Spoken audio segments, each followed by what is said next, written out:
Studio City na RFO na po.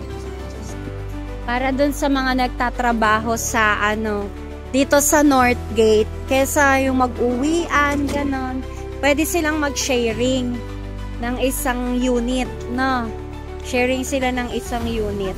Para pwede na silang maglakad nga eh. Kasi nandyan lang siya sa gilid. Ayun yung SNR sa tapat. Kakaliwa ka lang, tas another kaliwa. Ayan na yung mga BPO companies dito sa Northgate. So, nandito po kami sa Studio City ngayon.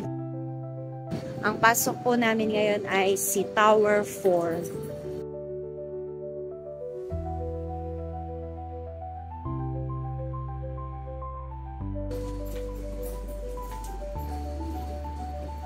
Nasa likod lang siya ng Nissan. Mga car dealers, nasa likod lang. So, yung kalsada na yon doon, yung Las Piñas, yung going to Las Piñas, Alabang Zapote Road kung tawagin. So, more or less, mga nasa 15,000 a month. Nandito ka na sa Alabang ang iyong property. Ito pong Studio City ay mayroon silang game room, may gym din, may basketball court, may swimming pool, may function room, may party room. Ayan, akyat po tayo.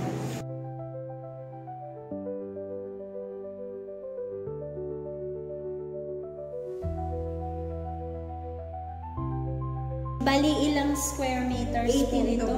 18 square meters. Hindi ka na mahihirapan, no? Kasi meron na siyang pang kusina, may drawer na, may lalagyan na ng damit. Ito, meron na siyang, pwede ka na din dito maglagay ng TV. Meron na siyang study table. Oh, may bunk bed na. Ay, yun. So, ibig sabihin po, pwede dito, ma'am, yung mga nagtatrabaho sa BPO, tas tatlo sila. Tatlo. Ay, di kung halimbawa po na more or less, magkano po ang monthly amortization pagpalagay mo sa 20,000? No. O, tas divided by 3 lang. O, di, pwede na. Kaysa umuupa ka. O kaya namamasahi ka sa kung saan traffic.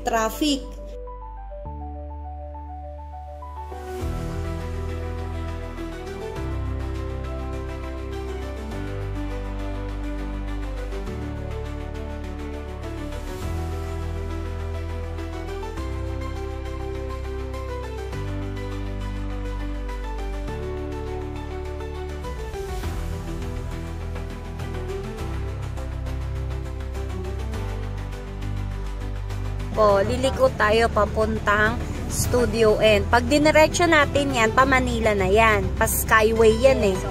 Pa Skyway. Yan, si Northgate.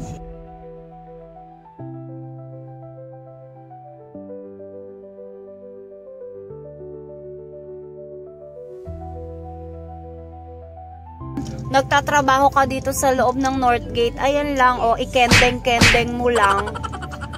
Di nasa trabaho ka na. Ayan, ito na siya. Next year, first quarter po. 2025, first quarter.